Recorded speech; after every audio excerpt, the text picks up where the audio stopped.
Welcome to r/Entitled People, where we share stories from your lives about people who think the rules don't apply to them, and they should get what they want. Thank you, friends, for subscribing to the channel, and for so many likes. And today we have 3 great stories, so subscribe, hit the like button, and let's begin. The first story, entitled Family Threw a Tantrum. Mother was arrested. The second story, I'm quitting and my boss is desperate. The third story, entitled Lady, I Know the Owner and I'll Get What I Want. The first story, entitled Mother Assaults a Minor Because She Stole Reserved Seats. This was nearly 2 decades ago and the details are a bit fuzzy. I tried to recall the events to the best of my memory. Cast: me, best comrade doggo. D, my dad. C, my stepmom at the time. LC, my stepbrother at the time. EK1, entitled Kid 1. EK2, entitled Kid 2. EM, entitled Mom. TE, theater employee. SG, security guard. This happened when I was 11 or 12, so place it in 2000 or 2001. My recently divorced dad had been dating this really cool, sweet lady for nearly a year at this point, and she had a son who was only a year younger than me. Their relationship fell apart later, but those details aren't relevant to this story. During this time, their relationship was strong enough that I considered her and her son my stepfamily, hence their cast member placeholder names.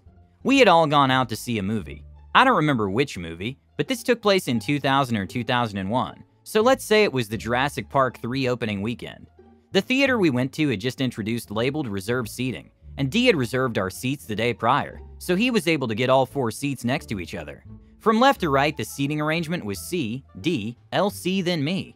This is relevant for what's coming up later. Me and LC sat down in our seats, and D and C put their jackets in their respective seats. They wanted to go get everyone some concessions, so D asked LC and me what we wanted. As they were leaving, D asked us to keep an eye on their seats and jackets. Not long after D and C left to get the snacks, another family of 3 showed up, our entitled family. They started to sit down next to our seats, but then EK1 grabbed C's jacket and threw it onto the floor and sat in her seat. He and EK were both around 16 or 17, and much bigger than either me or LC. Regardless, we were in charge of guarding these seats and jackets, so I got up to see if maybe they got the wrong seats. Me to EK1. Hey, sorry, but can you check your ticket stub for your seat? This theater has reserved seats, and my stepmom is supposed to sit there. EK1.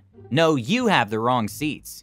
Me. Are you sure? My dad has our stubs, and I'm pretty sure that's where C is supposed to sit. EK1. I don't effing care, kid. Get out of my face. EK2. Yeah, leave EK1 alone, you dumb brat. EM having overheard the conversation. What's going on? Why are you bothering my kids? Me. I'm just trying to see if maybe you all have accidentally sat in the wrong seats and want to see if maybe you all could move over 1 seat, since EK1 is sitting in C's reserved spot.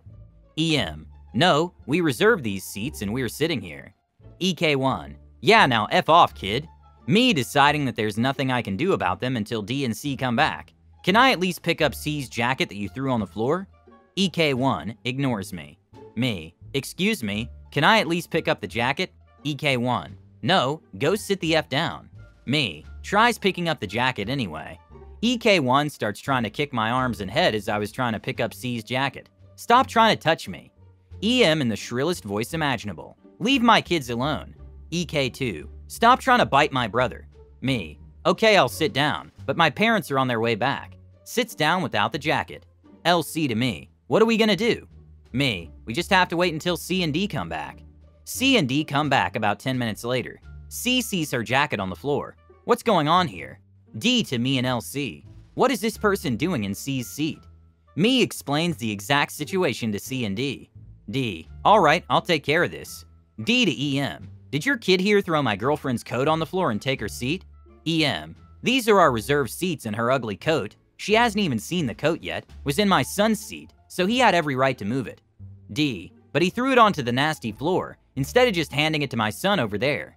He wouldn't even let my son pick the jacket off the floor. He started trying to kick my son in the head when he tried to pick it up. EK1. That's because the little a-hole was trying to touch and bite my legs. EM. Your little brat of a son was trying to assault my child, and the other snot-nosed little SH, points to LC, got up and started cheering him on, saying, bite him, bite him. C to LC. Did this happen? Me. No, he stayed in his seat quiet the whole time. EM. No, they're lying. He was trying to assault my children. EK2. Yeah, he tried to bite my brother. D. Knowing that's just something I wouldn't do. I highly doubt that. Anyway, EK1 needs to move since that's my girlfriend's spot. EM. No, I reserve these seats. D. Pulls C's ticket stub out of his pocket. No, the seat number matches what's on her stub. Tries to show EM. EM unsuccessfully tries to snatch the stub away from D. No, that's wrong. EK2 also tries to snatch the stub away. TE having witnessed the tail end of the commotion. What's going on? Is everyone okay? What can I do to help? EM. No, this family of degenerates is trying to steal one of our seats, pointing at me. That one tried to assault my kids. And now, pointing at D, that one took my son's ticket stub away from me when I tried to show him proof. He's even got it in his hand. D to TE. No, this is my girlfriend's ticket stub. I was trying to show her that the seat numbers match up. They threw C's jacket on the floor, and EK1 sat in her seat. TE. Okay, first off, I need to see everyone's ticket stubs to confirm they're accurate, and that no mistakes were made in our system. D, being the one who has all our ticket stubs, pulls them all out at once and shows TE. TE. Okay, these match up. To EM. May I also see your group's stubs? EM turning white in the face. No, I threw them away after they tore the tickets from them. TE. But you were just saying that this gentleman here snatched one of your stubs away. EM stammering on her words a bit. Except for that one. I saved that one. TE. We instruct our patrons to keep their stubs for this very reason, ma'am. And since they have all their stubs and you have none, I have to assume you either did throw all your stubs away, or you didn't buy any tickets at all. All three members of Entitled Family started to look panicked. EM. I want to speak to your manager. This is absurd.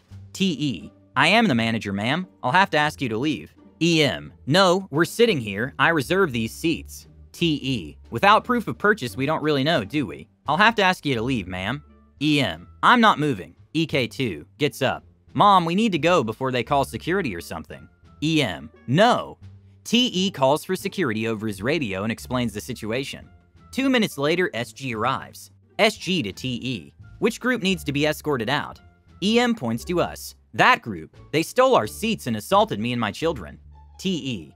No, SG, EM and her family are the ones that are causing the commotion. Could you please escort them off the property? SG. Absolutely. All right, EM, you and the rest of your party need to come with me. EM gets up and walks towards me. If you hadn't have said anything, we could have watched the movie in peace. EM then throws a full 20-ounce bottle of Coke at me and it hits me directly in the eye. Me. Ow! What the hell is wrong with you? That hurt. D, now full of rage, rushes at EM. How dare you throw that at my son? I'm calling the police. Entitled Family bolts it for the exit with SG in tow. D to TE. Your security team better effing catch them before I do. Takes off after Entitled Family and SG. TE to me. My God, are you okay? Me. My eyes hurt, but I think I'm alright. SG heard over TE's radio. We caught up to them and the police are on their way. You need to get Mr. D's group out here too so the police can ask questions when they arrive. TE. Okay, we'll be there in a second. To me, C and LC. Y'all better come with me. We follow TE outside where security has both EM and D in handcuffs, with EK1 and EK2 sitting on the sidewalk. C. Why is D in handcuffs too? SG to C. He was coming at EM very aggressively, and we didn't want anyone else getting hurt. D. Yeah, I was pretty mad. Don't worry about me, C, I'm fine. The police arrive 20 minutes later and start taking our stories. With so many witnesses, it was obvious who was at fault. D ended up pressing charges against her. The police took EM away in a police car after additional questioning. I don't know what happened to EK1 and EK2, but I'm assuming their dad or someone came to get them. During the ordeal, we ended up missing the beginning of the movie. The theater offered to give D free tickets to another showing and he accepted. We ended up going back to finally see the movie the very next weekend, with thankfully one less encounter with EM. When I was typing this out, I had to ask D what eventually happened to EM, and he told me she got a fine and like half a year in jail for assaulting a minor, and he was pretty sure she was banned from that theater. Edit. For those of you that have asked, yes, I did sustain some minor injuries in my eye, but it luckily amounted to no more than a black eye. The second story is, after 3 years of BS work, added labor, and little to no pay raise, my boss just got my 2 weeks notice. Just gave the paper notice to her yesterday. Conversation went like this with my boss. Wait, you're leaving? Yup, but we need your position. The sales girls can't cross work between their jobs, and yours even if you trained them. Did you ever finish that new guide? Yes, you do need my position, and no I didn't. I wasn't being paid to make it. and given the amount of work I was given after COVID with no pay increase after multiple discussions, I haven't had time to do it. How much is the next place paying you? We can match it. Really? If I tell you and you can match it, why did you only pay me my current rate? And me coming to you about the lack of pay for the work I do, only for you to say you'll handle it, and informing me I got $1 more, which was more than anyone else got. No thanks, keep your pay. I don't want it. Well, at least tell me where you're going. That's honestly none of your business, nor is the pay. My last day is the 20th of July. Thank you. Watching her really look desperate upstairs as she realizes she has no one to fill my position from within, and no training guide once I leave, makes me smile ear to ear.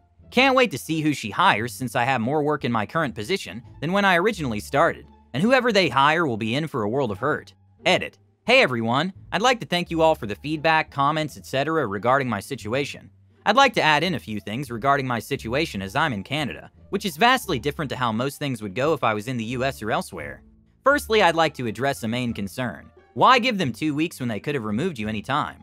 At the moment, I'm needing 2 weeks to work here for another extra paycheck to help fund the clothes I need for my new job. This new position is business professional, and I haven't worn anything related to that in several years. Secondly, I have someone who knows how to do this job from the nearby sales team. However, they would only be doing this for a week or two, until they could hire someone else after I'm gone. My best guess is when the remainder of upper management is back in Monday, I'll get pulled upstairs to get spoken to. My current plan is to create a guide for them at their request, but as an independent contractor to charge them X amount for the guide, after of which they can do whatever they want with it. I'm sure I'll be talked to on Monday, but I'm leaving regardless. And the last story is, entitled parent goes up chain of command to argue for free childcare. My dad's the owner/CEO of a group of pharmacies, but still chooses to work full-time there. I'm 10 at the time. This story's about 10 years old and a very funny memory. As both my parents were working full-time, I would spend a lot of time at the pharmacies before and after school. One particular day, I was sitting on a chair at a desk via late to the whole store just playing with a toy car. Next thing I know, there's a small kid, couldn't be above the age of 6, next to me asking for my car. Quite oblivious, having not seen him before, 10-year-old me thought he was one of the pharmacist's children and tried to talk with him. Suddenly, a 40-year-old woman, unaddressed, who is definitely not supposed to be behind the counter, is standing next to him, gesturing for me to give him the car. Credit to my dad, he saw her immediately and asked her what her and her child were doing behind the counter. The Karen responds, "I saw this child here and decided that mine should play with him, but he isn't giving my child a toy." My dad replies, "Ma'am, that's my kid, and you and your child aren't allowed back here." The Karen starts to turn red. Just because he's your child does not mean that he gets special privileges. I want to see your manager so I can complain about how you're treating my child. My dad smiled to himself and went to the back of the shop and walked back out saying, "Hi, I'm the manager. What seems to be the problem?" Note that there's a large sign that says what pharmacist is in charge at any given time. The Karen sees this and then says, "I'd like to see the pharmacist in charge." My dad smiles again and walks to the back and repeats what he did before. The Karen, visibly shaking at this point, screams, "How dare you treat me like this? I know the owner and I'll have him fire you." My dad's actually surprised at this comment and says to her, "How do you know him?" The Karen, thinking she has my dad at the ropes, smirks and says we're family friends. His kids are friends with mine, and he would not have a problem with me leaving my kids here. My dad then asks me, "Have you ever seen this kid before?" I reply with a shake of the head, and then my dad points at his name tag and then at a plaque with the owner's name on it, and it dawns on her. The person who said her kids were his friends had his kid right next to hers the whole time. Embarrassed, she grabs her kid and immediately leaves the store, having already received her medication. Thank you for watching. Hit the like button and subscribe to the channel. Have a great day.